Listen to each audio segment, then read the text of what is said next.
Okay, તો મિત્રો આપણે અભ્યાસ કરી રહ્યા છીએ ધોરણ 11 વિષય બાયોલોજી ચેપ્ટર નંબર 3 જેનું નામ છે વનસ્પતિ સૃષ્ટિ. એમાં છેલ્લા લેક્ચરની અંદર આપણે અભ્યાસ કર્યો દ્વિઅંગી વનસ્પતિનો એક મુખ્ય સમૂહ જેનું નામ હતું લીવર વર્ટ. ઠીક છે? ઓકે, એના પહેલાં આપણે અભ્યાસ કર્યો દ્વિઅંગી વનસ્પતિની સામાન્ય લાક્ષણિકતાઓ. હવે આજે આપણે જે અભ્યાસ કરવાનો છે એ દ્વિઅંગી વનસ્પતિનો જે બીજો મોટો સમૂહ જેને મોસ તરીકે ઓળખવામાં આવે છે. બરાબર? તો અહીંયા ટાઇટલ આપણે આપી દઈએ છીએ મોસ.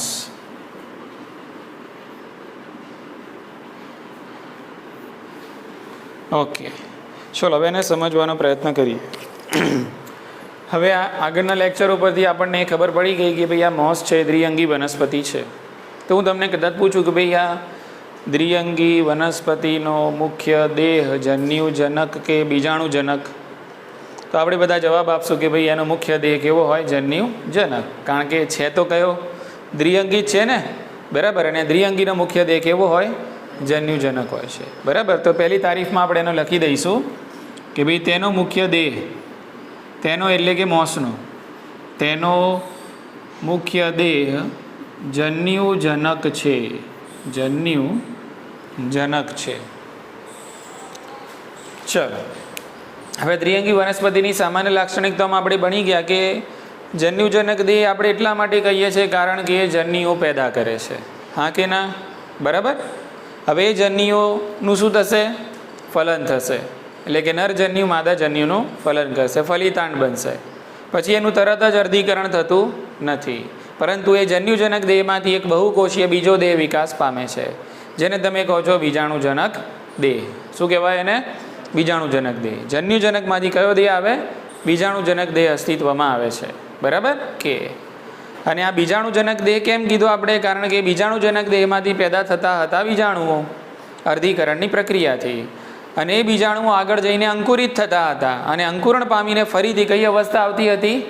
જન્યુજનક અવસ્થા આવતી હતી. તો આ સામાન્ય જીવનચક્ર દ્વિઅંગી વનસ્પતિનો આપણે અભ્યાસ કરેલો છે. બરાબર? ઓકે, તો હવે તમને હું પૂછું એમ કે મોસની અંદર આ જે જન્યુજનક દેહ છે એ શામાંથી વિકાસ પામે છે? તો આપણે જવાબ આપી શકીએ કે જન્યુજનક જે અવસ્થા, જે દેહ છે, સીધી જ બીજાણુઓમાંથી વિકાસ પામતી અવસ્થા છે. ક્યાંથી વિકાસ પામે છે? બીજાણુઓમાંથી. કારણ કે બીજાણુજનકમાં આપણે આમ સમજ્યા, બીજાણુજનકમાં બીજાણુઓ પેદા થાય છે, અને બીજાણુઓનું અંકુરણ થઈને પછી કઈ અવસ્થા આવે છે?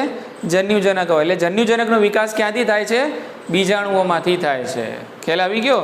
તો બીજો મુદ્દો આપણે અહીંયા લખીશું. બરાબર? તો જન્યુજનક અવસ્થા સીધી જ બીજાણુઓમાંથી વિકાસ પામે છે.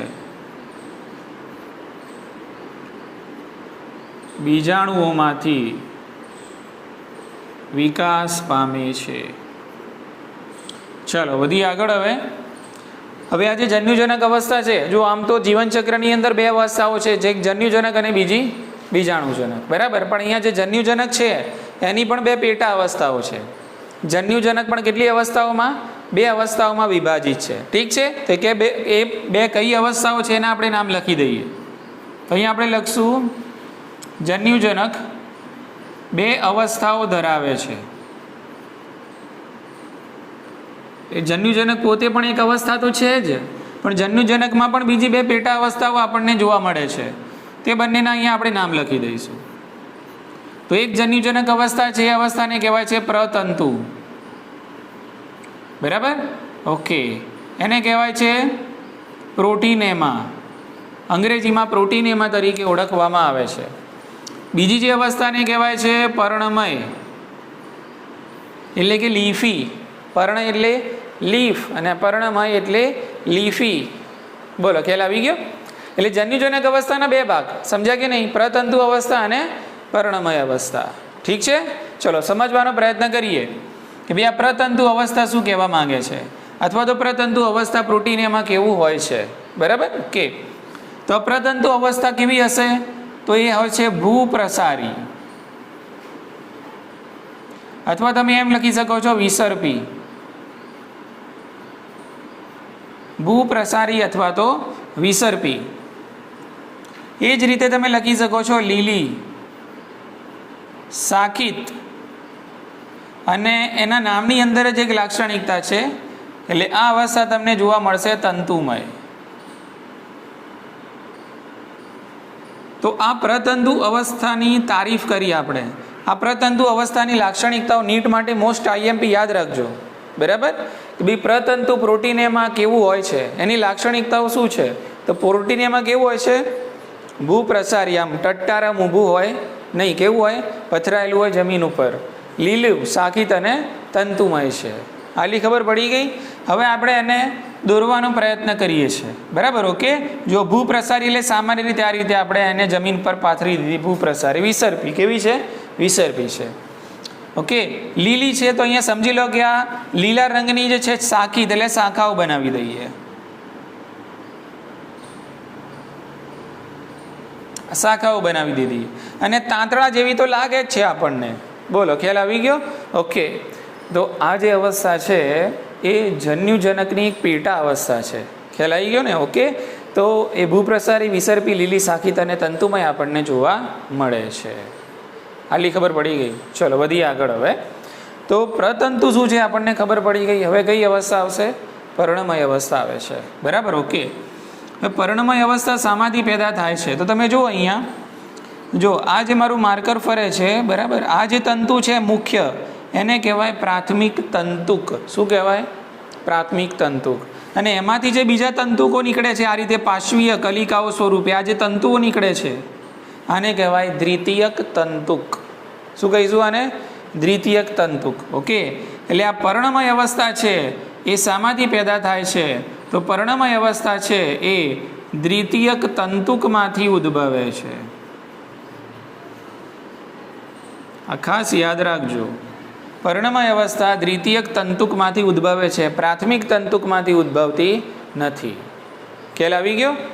આ દ્વિતીયક તંતુક છે એને તમે આ રીતે પણ કહી શકો છો, પાર્શ્વીય કલિકા. એને તમે કહી શકો છો પાર્શ્વીય કલિકા. આલી ખબર પડી ગઈ? ઓકે, હવે આજે જુઓ, નામ પર્ણમય અવસ્થા છે એનો મતલબ એમ કે પર્ણ જેવી રચનાઓ આપણને એમાં જોવા મળવી જોઈએ. હાલાકી મોસ તો દ્વિઅંગી છે અને દ્વિઅંગીનો દેહ સુકાય હોય, એમાં સાચા મૂળ પ્રકાંડ અને પર્ણ જેવી રચના જોવા મળે નહીં, પરંતુ મૂળ પ્રકાંડ અને પર્ણ જેવી રચનાઓ આપણને જોવા મળી શકે છે, એને મળતી આવતી થોડી ઘણી, બરાબર. સાચા મૂળ પ્રકાંડ પર્ણ જોવા મળે નહીં. કે તો અહીંયા જે પર્ણમય અવસ્થા છે એમાં શું થશે? તો એ દ્વિતીયક તંતુમાંથી ઉદ્ભવે છે, એટલે આ દ્વિતીયક તંતુ છે એમાંથી આપણે ઉદ્ભવી લઈએ, બરાબર. ઓકે, તો દ્વિતીયક તંતુમાંથી આપણે એ જે અવસ્થા છે એને આ રીતે બહાર કાઢીએ છીએ. ઓકે, તો અહીંયા તમને એક જોવા મળે છે પાતળી ધરી, બરાબર. ઓકે, અને આ પાતળી ધરી ઉપર આપણને નાના નાના પર્ણો જેવી રચનાઓ જોવા મળે છે, બરાબર. ઓકે, તો આ પર્ણો હું દોરું છું, અહીંયા ધ્યાન રાખજો.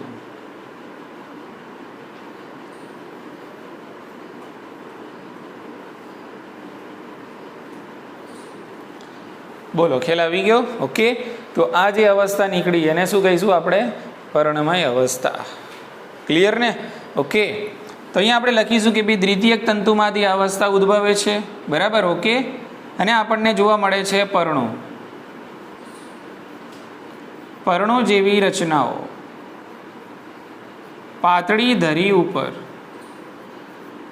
પાતળી ધરી પર ગોઠવાયેલી જોવા મળે છે.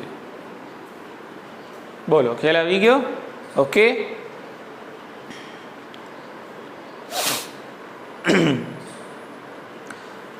હવે આ જે આકૃતિ હું દોરવા જઈ રહ્યો છું, તમારી બુકમાં આનું ઉદાહરણ આપેલું છે ફ્યુનારિયા. આ છે ફ્યુનારિયા, બરાબર. ઓકે, અને એક બીજી આકૃતિ તમને આપેલી છે એ છે સ્ફેગ્નમ. બંને ઉદાહરણ છે મોસના. ફ્યુનારિયા અને સ્ફેગ્નમ આ કોના ઉદાહરણ છે? બંને મોસના ઉદાહરણો છે. ઠીક છે? કે તો સ્ફેગ્નમની પણ આપણે અહીંયા આકૃતિ દોરવાનો પ્રયત્ન કરીશું.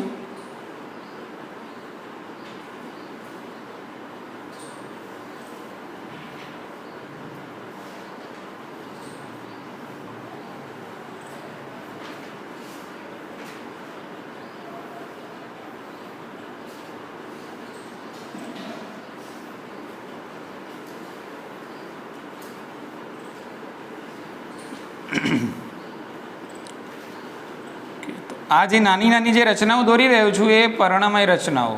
આ કેવી રચનાઓ છે? પર્ણમય રચનાઓ છે.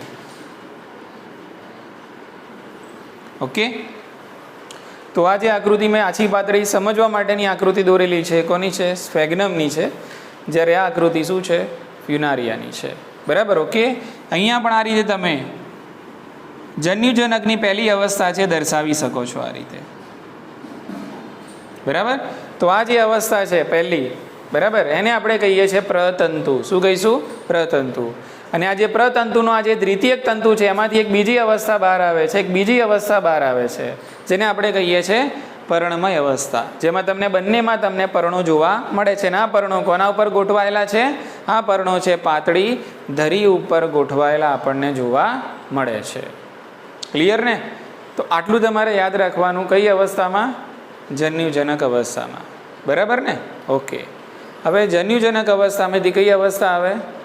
બીજાણુજનક અવસ્થા આવતી હોય છે. જન્યુજનકમાંથી બીજાણુજનક અવસ્થા આવે છે. બરાબર. ચલો હવે હું તમને એમ કહું કે જન્યુજનકની કઈ અવસ્થામાંથી બીજાણુજનક અવસ્થા પેદા થશે? તમે જવાબ આપશો કઈ અવસ્થા? પર્ણમય. કારણ કે પહેલાં કઈ આવે? પ્રતંતુ. પછી કઈ આવે? પર્ણમય. અને પર્ણમયમાંથી હવે આવશે બીજાણુજનક. કઈ અવસ્થા આવશે? આમ મુખ્ય બે અવસ્થાઓ, જન્યુજનક અને બીજાણુજનક. બરાબર ને? જન્યુજનકની બે અવસ્થાઓ, પ્રતંતુ અને પર્ણમય. એટલે પર્ણમયમાંથી હવે કઈ આવશે? બીજાણુજનક અવસ્થા આવશે. ઉતરે છે મગજમાં વાત? બરાબર. ઓકે, હવે એમાં આગળ વધતા પહેલાં દ્વિઅંગી વનસ્પતિમાં આપણે જોઈ ગયા કે ભાઈ દ્વિઅંગી વનસ્પતિ છે એ આધારક સાથે ચોંટે છે. આ રીતે દ્વિઅંગી વનસ્પતિ આધારક સાથે ચોંટે છે અને આધારક સાથે ચોંટવા માટે એ મૂલાંગો ધરાવે છે. આપણે ભણ્યા કે નહીં? હા કે ના? બરાબર, એ મૂલાંગો ધરાવે છે. પણ એ મુદ્દામાં આપણે શું ભણ્યા હતા કે મૂલાંગો એક કોષીય પણ હોઈ શકે છે ને બહુકોષીય પણ હોઈ શકે છે. પણ અહીંયા મોસની અંદર જે મૂલાંગો છે બહુકોષીય હોય છે. આ ખાસ યાદ રાખજો, નીટ માટે બહુ જ અગત્યનું. મોસની અંદર જે મૂલાંગો આવેલા છે, મૂલાંગો કેવા હોય છે? બહુકોષીય હોય છે, એક કોષીય હોતા નથી. બરાબર. મૂલાંગોનું કાર્ય શું છે? તો મૂલાંગોના કારણે જે તે વનસ્પતિ છે આધારક સાથે ચોંટેલી રહે છે. બરાબર. એટલે મૂલાંગો એક પ્રકારના કહેવાશે સ્થાપક અંગ. ઉતરી ગઈ મગજમાં વાત? પણ મોસના મૂલાંગો કેવા? બહુકોષીય. પણ તમને કદાચ એમ પૂછાય કે ભાઈ દ્વિઅંગી વનસ્પતિના મૂલાંગો કેવા હોય છે? તો એક કોષીય અથવા બહુકોષીય. ઠીક છે ને? પ્રશ્ન વાંચવાનો પછી જવાબ આપવાનો. તો આ જે છે એ આપણે કહી શકીએ કે ભાઈ આ શું છે? મૂલાંગો છે. બહુકોષીય મૂલાંગો દ્વારા જે તે વનસ્પતિ છે એ આધારક સાથે ચોંટેલી આપણને જોવા મળે છે. ચલો હવે આગળની વાત કરીએ. હવે મોસની અંદર જે પ્રજનન પદ્ધતિ છે, આપણે પ્રજનન પદ્ધતિની વાત કરી લઈએ અહીંયા. બરાબર. આકૃતિના બાકીના ભાગો હજુ દોરવાના બાકી છે, નામકરણ પણ કરવાનું બાકી છે. આપણે કરીએ છીએ જોડે જોડે, મુદ્દાને સમજવાનો પ્રયત્ન કરીએ. તો અહીંયા જે પ્રજનન છે એ તમને મોસની અંદર સામાન્ય રીતે બે પ્રકારે જોવા મળશે. એક તો અલિંગી પ્રજનન. પણ વનસ્પતિની અંદર અલિંગી પ્રજનનને સામાન્ય રીતે વાનસ્પતિક પ્રજનન કહેવામાં આવે છે. એટલે અહીંયા આપણે આ શબ્દ વાપરીશું તો પણ ખોટું નથી. અલિંગી પ્રજનન કહો અથવા તો તમે કહી શકો છો વાનસ્પતિક પ્રજનન. ઠીક છે? ચાલો, હવે સવાલ એ છે કે આ વાનસ્પતિક પ્રજનન શાના દ્વારા થાય છે? બરાબર કે તો આ વાનસ્પતિક પ્રજનન છે બે મુખ્યત્વે મેથડ પદ્ધતિઓ દ્વારા થાય છે. એમાં એક પદ્ધતિ છે જેનું નામ છે અવખંડન અને બીજી પદ્ધતિ છે જેનું નામ છે કલિકા સર્જન. એક અવખંડન અને બીજી કલિકા સર્જન. અવખંડન અને કલિકા સર્જન આ બંને પદ્ધતિઓ અલિંગી પ્રજનનના પેટા પ્રકારોમાં આવે છે, અથવા તો તમે કહી શકો વાનસ્પતિક પ્રજનનના પેટા પ્રકારોમાં આપણે કહી શકીએ. બરાબર. એટલે આ બે પદ્ધતિ દ્વારા અલિંગી પ્રજનન આપણને જોવા મળે છે. પછી પ્રશ્ન પૂછીએ કે ભાઈ કોનું અવખંડન અને કોનું કલિકા સર્જન? બરાબર. ઓકે, તો અહીંયા આપણે પહેલાં જ ચોખવટ કરેલી છે. અહીંયા જે અવખંડન થશે કોનું થશે? દ્વિતીયક તંતુનું થશે અથવા તો પાર્શ્વીય કલિકા. ઠીક છે? ઓકે, તો અહીંયા જે અવખંડન થાય છે, જે કલિકા સર્જન થાય છે કોનું થશે? તો દ્વિતીયક તંતુ અથવા પાર્શ્વીય કલિકા અથવા પાર્શ્વીય કલિકા. બોલો, ખ્યાલ આવી ગયો? એટલે આપણો એક મુદ્દો બની ગયો કે ભાઈ મોસની અંદર અલિંગી પ્રજનન કોણ કરે છે, કઈ રીતે થાય છે? તો તો મોસની અંદર અલિંગી પ્રજનન અવખંડન અને કલિકા સર્જન દ્વારા થાય છે. કોનું અવખંડન અને કલિકા સર્જન થશે? તો દ્વિતીયક તંતુ અથવા તો પાર્શ્વીય કલિકાનું. અને આ રીતે થાય છે વાનસ્પતિક પ્રજનન. ચલો હવે આપણે ભણીએ લિંગી પ્રજનન. ભાઈ મોસની અંદર આ જે લિંગી પ્રજનન છે કઈ રીતે થાય છે? હવે ઓબ્વિયસ લિંગી પ્રજનન કરવું હોય તો લિંગી અંગો ધારણ કરવા પડે.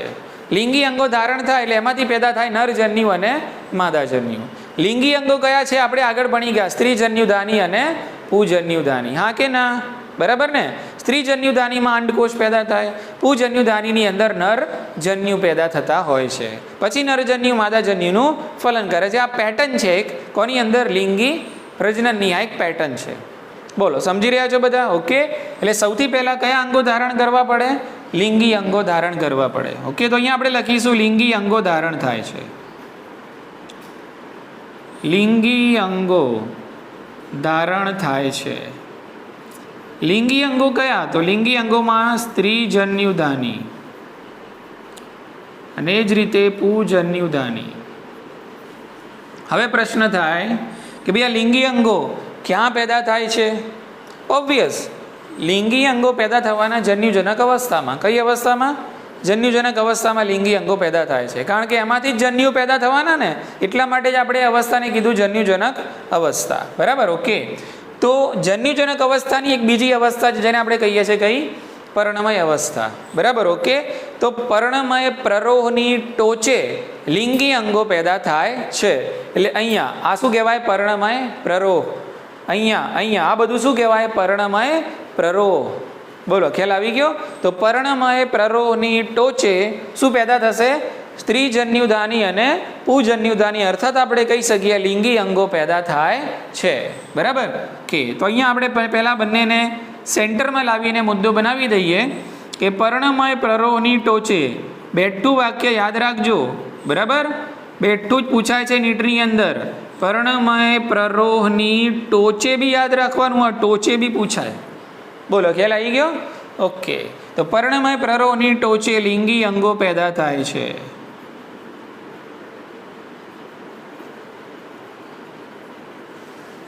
કયા લિંગી અંગો? તો આપણે નામ લખી દીધા છે, સ્ત્રીજન્યુધાની અને પૂજન્યુધાની. ઠીક છે? ઓકે.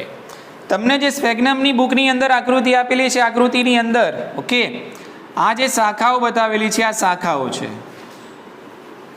ઓકે. તો આ જે શાખાઓ છે બરાબર, એ શાખાઓ ઉપર નિર્માણ થશે પૂજન્યુધાની. આ શાખા ઉપર આવશે પૂજન્યુધાની. એટલે આને કીધેલું છે પૂજન્યુધાની નિર્માણ કરતી શાખા. બોલો, ખ્યાલ આવી ગયો? કે અહીંયા આ જે તમને આકૃતિ દેખાય છે આ ભાગ. બરાબર? ઓકે. તો આ એવી શાખાઓ છે કે જ્યાંથી સ્ત્રીજન્યુધાનીનું નિર્માણ થાય છે. એટલે અહીંયા આપણે લખશું સ્ત્રીજન્યુધાની નિર્માણ કરતી શાખા. નિર્માણ કરતી શાખા. અને અહીંયા પૂજન્યુધાની નિર્માણ કરતી શાખા. આકૃતિ આની બહુ મોસ્ટ ઇમ્પોર્ટન્ટ છે, યાદ રાખજો. હવે ભૂલ ક્યાં થાય છે જુઓ, ઉપર પૂજન્યુધાની નિર્માણ કરતી શાખા આ છે. આ બધી આમ જે બધી બતાવેલી છે ને આમ, બરાબર, એ પૂજન્યુધાની નિર્માણ કરતી શાખાઓ છે. પણ સેન્ટરમાં જે બતાવેલી છે ને, બરાબર, એની ઉપર નાના નાના પર્ણ જેવી રચનાઓ છે. તો એમાં નિર્માણ શું થશે? સ્ત્રીજન્યુધાની. એટલે અહીંયા જે છે સેન્ટરમાં એ સ્ત્રીજન્યુધાની નિર્માણ કરતી શાખાઓ છે. અને આજુબાજુ આ તમને દેખાય છે કઈ છે? પૂજન્યુધાની નિર્માણ કરતી શાખાઓ છે. આકૃતિ ખાસ મગજમાં ઉતારી લેજો. બરાબર? ભૂલ ના થાય. એટલે અહીંયા સ્ત્રીજન્યુધાની ના થઈ જાય આ શાખાઓમાં, અને આ શાખાઓમાં પૂજન્યુધાની ના થઈ જાય એનું ધ્યાન રાખવાનું. આકૃતિ મોસ્ટ ઇમ્પોર્ટન્ટ. ઉતરી ગઈ મગજમાં વાત? ઓકે. એટલે આ જો આ બધા પર્ણ જેવી રચનાઓ છે, આ પણ પર્ણ જેવી રચનાઓ છે. તો પર્ણમય પ્રરોહની ટોચે શું પેદા થશે? સ્ત્રીજન્યુધાની અને પૂજન્યુધાની પેદા થાય છે. ઉતરી ગઈ મગજમાં વાત? બરાબર? ઓકે. પણ આ શબ્દ ખાસ યાદ રાખજો કે લિંગી અંગો પર્ણમય પ્રરોહની ટોચે. એટલે આ બધા પર્ણમય પ્રરોહ જ કહેવાશે. આ બધું શું કહેવાય? પર્ણમય પ્રરોહની ટોચે લિંગી અંગો આપણને જોવા મળે છે. હવે લિંગી અંગો આવી ગયા. બરાબર? ઓકે. એટલે સ્ત્રીજન્યુધાની છે શું પેદા કરશે? એક અંડકોષ. પૂજન્યુધાની છે ઘણા બધા શું પેદા કરશે?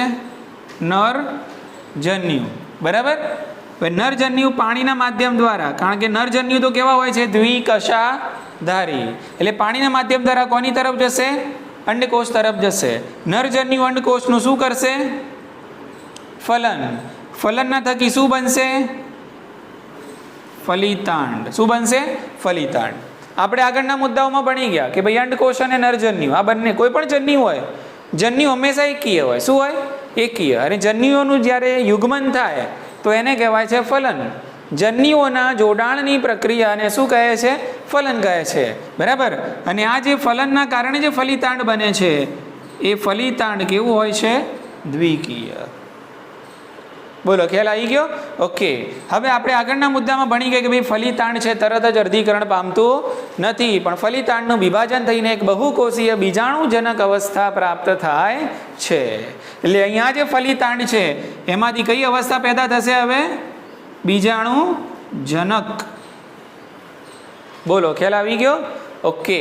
હવે આ જે બીજાણુજનક અવસ્થા છે એની અંદર આપણને અલગ અલગ ભાગ જોવા મળે છે. તો બીજાણુજનક અવસ્થા શું ધરાવે છે? પાદ. એ જ રીતે એમાં આપણને જોવા મળે છે પ્રાવરદંડ, અને એ જ રીતે આપણને એમાં એક રચના જોવા મળે જેને કહેવાય છે પ્રાવર. બોલો, ખ્યાલ આવી ગયો? ઓકે. હવે આ રચનાઓ શું છે તમને હું સમજાવી દઉં. ઓકે. તો આ જો આ જન્યુજનક અવસ્થા છે. હવે એમાંથી કંઈક આ રીતે આપણે પેદા કરીએ છીએ એક બીજી અવસ્થા. બરાબર. ઓકે. તો આ જે બીજી અવસ્થા છે આને કહેવાય બીજાણુજનક. આ શું છે? બીજાણુજનક. જન્યુજનકમાંથી કયો દેહ બહાર આવ્યો? બીજાણુજનક દેહ બહાર આવ્યો. ઉતરી ગઈ મગજમાં વાત? કે તો આ બીજાણુજનક દેહમાં તમને આ રચનાઓ જોવા મળે. અહીંયા નીચે તમને જોવા મળશે પાદ, આકૃતિમાં દર્શાવેલ છે નહીં. આ જે પાતળા દંડ જેવી રચના છે એને કહેવાય છે પ્રાવરદંડ, અને આ નાનકડી પર્ણ જેવી જે રચના છે બરાબર એને કહેવાય છે પ્રાવર. ઉતરી ગઈ મગજમાં વાત? ઠીક છે ને? ઓકે. એટલે આટલો જે દેહ થયો જેની અંદર પાદ, પ્રાવરદંડ અને પ્રાવર જોવા મળે છે એ દેહને કહેવાય બીજાણુજનક. બરાબર. અને આટલો આ જે દેહ છે એ દેહને કહેવાય જન્યુજનક. બોલો, સમજણ પડી ગઈ? ઓકે. એટલે બીજાણુજનક દેહ પાદ, પ્રાવરદંડ અને પ્રાવર જેવી રચનાઓ કયા દેહમાં જોવા મળે છે? તો બીજાણુજનક દેહમાં જોવા મળે છે. અને બીજાણુજનક દેહ હોય બહુકોષીય. કેવો હોય? બહુકોષીય. અને દ્વિકીય હોય. કેવો હોય? દ્વિકીય હોય. એ પણ યાદ રાખજો. બરાબર. ચાલો, હવે આ જે પ્રાવર છે એ પ્રાવરના કેટલાક કોષો છે એનું થશે અર્ધીકરણ. પ્રાવરના કેટલાક કોષોનું થશે અર્ધીકરણ. અને અર્ધીકરણ થાય એટલે મેં તમને કીધું છે હંમેશા એકકીય બીજાણુઓ બને. કોઈ પણ અર્ધીકરણથી કોઈ પણ બીજાણુ બનતો હોય કે પછી જન્યુ બનતો હોય કે પછી કોષ બનતો હોય, જે પણ અર્ધીકરણથી બને ને એ એકીય જ હોય. અને જેનું અર્ધીકરણ થાય એ હંમેશા દ્વિકીય જ હોય. બોલો, ખ્યાલ આવી ગયો ને? ઓકે. તો જ અર્ધીકરણ થાય, બાકી અડધો ભાગ થાય નહીં. એટલે પ્રાવરની અંદર પેદા થાય છે બીજાણુઓ. અને આ બીજાણુઓ કઈ પ્રક્રિયાથી? અર્ધીકરણની પ્રક્રિયાથી પેદા થાય છે. અને આ જે બીજાણુઓ પેદા થયા એ ઓલરેડી આપણે ભણી ગયા છે. આ બીજાણુઓ કેવા હોય છે? એકીય હોય છે. બોલો, સમજી ગયા? હવે તમે જોઈ શકો છો અહીંયા કે આ તો મોસ છે, તો મોસની અંદર આપણને આમ એનો દેહ જે છે, અને સામાન્ય રીતે આ જે બીજાણુજનક દેહ છે બીજાણુજનક દેહ આપણને આમ વિકસિત થોડો જોવા મળે છે, વેલ ડેવલપ્ડ છે. કેવું છે? આમ સુવિકસિત છે, આમ વેલ ડેવલપ્ડ છે. એની અંદર આપણને પાદ, પ્રાવરદંડ અને પ્રાવર જેવી રચનાઓ જોવા મળે છે. ઓકે. પણ આ રીતે સંપૂર્ણ આમ સુવિકસિત આપણને લીવરવર્ટમાં જોવા મળતો નથી. એટલે આપણે શું લખી શકીએ કે મોસનો જે બીજાણુજનક દેહ છે એ લીવરવર્ટ કરતાં વધુ સુવિકસિત અને વિભેદિત હોય છે. લીવરવર્ટમાં પણ હોય છે પણ એટલો બધો વિકસિત અને વિભેદિત હોતો નથી. કયો દેહ? બીજાણુજનક દેહ. પણ મોસની અંદર જે આ બીજાણુજનક દેહ છે એ વધુ સુવિકસિત અને વિભેદિત થયેલો હોય છે. કોના કરતાં?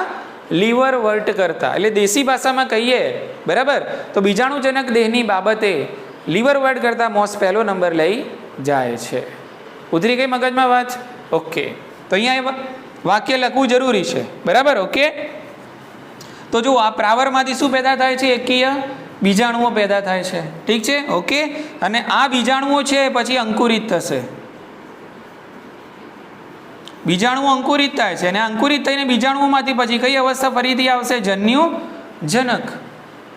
એટલે પાછા ઠેર ને ઠેર જ્યાં હતા ત્યાં પાછા આપણે આવી ગયા. કઈ અવસ્થામાં? જન્યુજનક અવસ્થામાં. ઉતરી ગઈ મગજમાં વાત? બરાબર, ઓકે. હવે બીજાણુજનક દેહની આપણે વાત કરીએ. બીજાણુજનક દેહની પોઈન્ટ અહીંયા લખું છું, બરાબર કે તો મોસમાં વધુ સુવિકસિત, મોસમાં કોના કરતા? લીવરવર્ટ કરતા, લીવરવર્ટ કરતા કોણ? તો બીજાણુજનક દેહ વધારે સુવિકસિત, વધારે સુવિકસિત અને વિભેદિત છે. આ વાક્ય યાદ રાખી લેજો. સાચા ખોટાની અંદર નીટ માટે બહુ અગત્યનું છે. વિધાન એ વિધાન આરની અંદર પણ આ વાક્ય પૂછાય છે. લીવરવર્ટ કરતા મોસની અંદર બીજાણુજનક દેહ, જે કહું છું જન્યુજનક નથી કહેતો, શું કહું છું? બીજાણુજનક દેહ વધુ સુવિકસિત અને વિભેદિત થયેલો આપણને જોવા મળે છે. વધારે એના કરતાં પહેલા નંબરનો, એમ સારી રીતે વિકસેલો આપણને એમાં જોવા મળે છે. બોલો, ખ્યાલ આવી ગયો? ઓકે. તો જો આ થઈ ગયું એનું જીવનચક્ર. શું થઈ ગયું? જીવનચક્ર. ઓકે. એક બીજું વાક્ય ખાસ યાદ રાખજો, એ બીજાણુઓ ઉપરથી છે. મોસની અંદર સમજી લો કે આ જુઓ, આ પ્રાવર, તો પ્રાવર ઉપર અહીંયા આમ ટપકા કરું છું આ રીતે, આમ આ ટપકા કંઈ નથી પણ આ તમે સમજી લો એકકીય બીજાણુઓ છે. શું છે? એકકીય બીજાણુઓ છે. હવે જે રીતે સૂર્યપ્રકાશમાંથી કિરણો વિકિરણ પામે ને, બહાર છંટાય ને કિરણો આમ સૂર્યની અંદરથી, બરાબર, ઓકે. તેવી જ રીતે આ જે બીજાણુઓ છે ને એ પણ આમ વિકિરણ પામે છે. એ પણ શું પામે? વાતાવરણની અંદર વિકિરણ પામે છે, બરાબર. તો એને કહેવાય બીજાણુ વિકિરણ. શું કહેવાય એને? બીજાણુ વિકિરણ, બરાબર. તો મોસ છે એમાં બીજાણુ વિકિરણની વિકસિત કાર્ય પદ્ધતિ જોવા મળે છે. શું જોવા મળે છે? મોસમાં બીજાણુ વિકિરણની વિકસિત કાર્ય પદ્ધતિ જોવા મળે છે. અને એટલી વિકસિત આપણને લીવરવર્ટમાં જોવા મળતી નથી. તો એ વસ્તુ ખાસ બીજાણુ વિકિરણમાં ખબર પડી. સમજી લો કે મારી હાથમાં આ રીતે બીજાણુ મૂકેલા છે, આ પ્રાવર છે. શું સમજી લો? આ શું છે? પ્રાવર છે. આના ઉપર મેં એકકીય બીજાણુ અર્ધીકરણની પ્રક્રિયાથી શું પેદા થયા? એકકીય બીજાણુ. અને આ બધા બીજાણુ વિકિરણ પામે આ રીતે આમ, અને પછી અંકુરિત થઈને નવા જન્યુજનક પેદા કરે. બોલો, સમજાવ્યું કે નહીં? આ બીજાણુ વિકિરણ પામે, આ પડ્યો અહીંયા નીચે, બરાબર. તો એ બીજાણુ અંકુરણ પામશે ને એમાંથી પાછો જન્યુજનક દેહ અસ્તિત્વમાં આવશે. સમજ્યા કે નહીં? ઓકે. તો એવી વિકસિત કાર્ય પદ્ધતિ આપણને મોસમાં જોવા મળે છે. સેટ થઈ ગયું દિમાગમાં? તો અહીંયા વાક્ય લખું છું, બીજાણુઓનું વાક્ય છે એટલે અહીંયા લખું છું, બરાબર, ઓકે. તો અહીંયા લખશું આપણે મોસમાં મોસ્ટ આઈએમપી વાક્ય, બીજાણુ વિકિરણની વિકસિત કાર્ય પદ્ધતિ, વિકસિત કાર્ય પદ્ધતિ જોવા મળે છે. જેટલું આ વાક્ય અગત્યનું છે એટલું જ આ વાક્ય અગત્યનું છે, યાદ રાખજો. મોસમાં શું સાચું અને શું ખોટું એવા એમસીક્યુની અંદર પણ નીટમાં આ વસ્તુ પૂછાતી હોય છે. બીજાણુજનક દેહ મોસમાં પહેલા નંબરનો લીવરવર્ટ કરતા, અને બીજાણુ વિકિરણની વિકસિત કાર્ય પદ્ધતિ પણ શામાં આવેલી હોય છે? મોસમાં આવેલી હોય છે. બીજાણુ વિકિરણ શું છે ખબર પડી ગઈ? ખ્યાલ આવી ગયો? ઓકે. તો પાછા આપણે કઈ અવસ્થામાં આવી ગયા? જન્યુજનક અવસ્થામાં. એટલે તમે અહીંયા જોઈ શકો છો આ જે જન્યુજનક અવસ્થા છે, આ જે જન્યુજનક અવસ્થા છે એ અસલમાં પેદા થઈ, બીજાણુજનક અવસ્થા છે એ અસલમાં પેદા થઈ કઈ અવસ્થામાંથી? જન્યુજનકમાંથી, બરાબર. કારણ કે આ જે જન્યુજનક અવસ્થાની અંદર આ તમને જે રચનાઓ દેખાય છે એને કહેવાય છે પ્રપર્ણો. શું કહેવાય આને? પ્રપર્ણો. આપણે જે સાચા પર્ણો હોય ને ઉચ્ચ કક્ષાની વનસ્પતિમાં એને મળતા આવતી રચના, એને શું કહેવાય? પ્રપર્ણો. અને પ્રપર્ણોના કારણે થાય પ્રકાશ સંશ્લેષણ અને ખોરાક તૈયાર થાય. એટલે બીજાણુજનક અવસ્થા છે એ જન્યુજનક અવસ્થા ઉપર પોષણ માટે આધાર રાખે છે. બોલો, ખ્યાલ આવી ગયો? જન્યુજનક મુક્ત જીવી. જન્યુજનક કેવી? જન્યુજનક છે પોતાનો ખોરાક જાતે તૈયાર કરે છે, સ્વતંત્ર છે. પણ બીજાણુજનક સ્વતંત્ર છે નહીં, એ અવલંબે છે કોના ઉપર? જન્યુજનક ઉપર. બીજાણુજનક અવસ્થાનો આધાર કોના ઉપર છે? જન્યુજનક છે. એટલે બીજાણુજનક આમ અલગ સેપરેટ કોઈ અવસ્થા પેદા થતી નથી. બીજાણુજનક કોના ઉપર વિકાસ પામે છે? જન્યુજનક ઉપર જ વિકાસ પામે છે. ઉતરી ગઈ મગજમાં વાત? આમાં ખ્યાલ આવી ગયો? બરાબર ને? આટલું તમારે યાદ રાખવાનું છે કોના વિશે? મોસ વિશે. ઠીક છે, છેલ્લે ઉદાહરણની વાત કરી લઈએ આપણે. તો બે ઉદાહરણ તો મેં ઓલરેડી લખેલા છે, એક ફ્યુનારિયા છે અને બીજું સ્ફેગ્નમ છે. એક ત્રીજું ઉદાહરણ તમને આપેલું છે પોલીટ્રીકમ. શું આપેલું છે? હા, અહીંયા લખું છું ઉદાહરણ. અંગ્રેજીમાં તમે વાંચો તો પોલીટ્રાઇકમ વંચાય, પણ લખેલું છે ગુજરાતીમાં શું? પોલીટ્રીકમ. ઠીક છે, તો એક ઉદાહરણ કયું નંબર આપી દઉં છું એટલે ખબર પડે. આ ઉદાહરણ છે ફ્યુનારિયા, બીજું ઉદાહરણ છે પોલીટ્રીકમ ને ત્રીજું છે સ્ફેગ્નમ.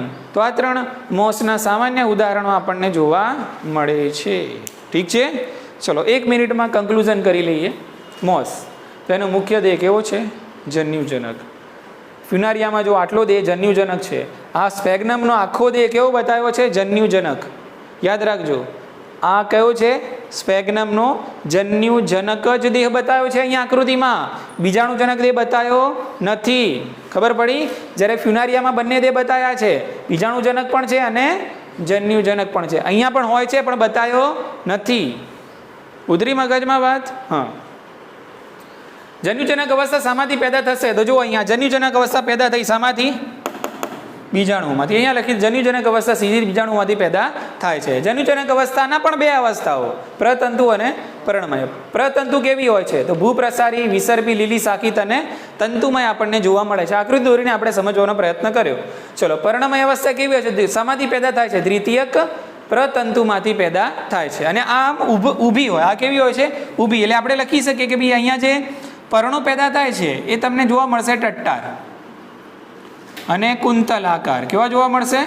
ટટ્ટાર અને કુંતલાકાર. પ્રતંતુ અવસ્થામાં પથરાયેલી હોય અને એમાંથી આમ નીકળે ઉપર તરફ. કઈ અવસ્થા? પર્ણમય અવસ્થા. કઈ અવસ્થા? પર્ણમય. અને પર્ણમય અવસ્થા ઉપર પાછી નીકળે બીજાણુજનક અવસ્થા. સેટ થઈ ગયો મુદ્દો મગજમાં? હા. તો પણ આ જે પર્ણમય અવસ્થા છે શામાંથી નીકળે છે? દ્વિતીયક પ્રતંતુમાંથી નીકળે છે. બરાબર. શું ધરાવે છે? પર્ણો. કેવા? તો ટટ્ટાર અને કુંતલાકાર. શાના પર ગોઠવાયેલા હોય છે? તો પ્રકાંડ જેવી આમ નાનકડી પાતળી ધરી હોય એના ઉપર ગોઠવાયેલા હોય છે. ઠીક છે, ઓકે. એના પછી પ્રજનન તોલિંગી વાનસ્પતિક પ્રજનન છે. આ દ્વિતીયક પ્રતંતુ જે હોય છે એનું અવખંડન અથવા તો શું થાય? કલિકા સર્જન. એટલે હા, કલિકા સર્જન થાય. એના દ્વારા એ કરે છે લિંગી પ્રજનન. લિંગી પ્રજનન માટે લિંગી અંગો ધારણ થાય છે અને લિંગી અંગો પર્ણમય પ્રરોની ટોચે, આ બધી જે પર્ણમય પ્રરોની ટોચો છે ત્યાં તમને લિંગી અંગો જોવા મળશે. દાખલા તરીકે સ્ત્રીજન્યુધાની અને પુજન્યુધાની. તો પર્ણમય પ્રરોની ટોચે છે એ જન્યુઓ પેદા થાય છે. સ્ત્રીજન્યુધાની અંડકોષ પેદા કરશે અને પુજન્યુધાની ઘણા બધા નરજન્યુ પેદા કરશે. નરજન્યુ પાણીના માધ્યમ દ્વારા અંડકોષ તરફ ગતિ કરશે. ફલન થશે, ફલિતાંડ બનશે. કેવું બનશે? દ્વિકીય. ફલિતાંડ તરત જ અર્ધીકરણ પામતું નથી અને આ ફલિતાંડમાંથી બહુકોષીય કયો દેહ બહાર આવે છે? બીજાણુજનક દેહ છે બહાર આવે છે. એના બીજાણુજનક દેહ છે એ 3 ભાગો ધરાવે છે: પાદ, પ્રાવર, દંડ અને પ્રાવર. અને આ જે પ્રાવર છે એના કેટલાક કોષો, આ જે પ્રાવર છે એના કોષોનું અર્ધીકરણ થાય છે અને તમને જોવા મળે છે એકકીય બીજાણુઓ. બરાબર ને? અને આ જે બીજાણુઓ છે મોસની અંદર વિકસિત વિકિરણની કાર્ય પદ્ધતિ ધરાવે છે અને વિકિરણ પામીને બીજાણુઓનું અંકુરણ થાય છે અને અંકુરિત થઈને એમાંથી ફરીથી મુક્તજીવી જન્યુજનક દેહ અસ્તિત્વમાં આવે છે. ઠીક છે? અને બીજાણુજનક અવસ્થા કોની? મોસની વધારે પહેલા નંબરની હોય છે, વધારે વિકસિત અને વિભેદિત હોય છે. કોના કરતાં? લીવરવર્ટ કરતાં. ઓકે, તો આઈ હોપ છે કે તમને એક પણ મુદ્દાની અંદર ડાઉટ છે નહીં. ઠીક છે? હવે તમે જોઈ લીવરવર્ટનો વિડીયો હવે ફરીથી એકવાર જોઈ લેજો, તો કદાચ તમને એમાં પણ કોઈ ડાઉટ રહી ગયો તો હવે તમારા મગજમાં ક્લિયર થઈ જશે. ઠીક છે? તો અહીંયા આપણે પૂરું કરી મિત્રો દ્વિઅંગી વનસ્પતિ. નેક્સ્ટ લેક્ચરની અંદર આપણે શરૂ કરીશું ત્રિઅંગી વનસ્પતિ. ઠીક છે? ઓકે.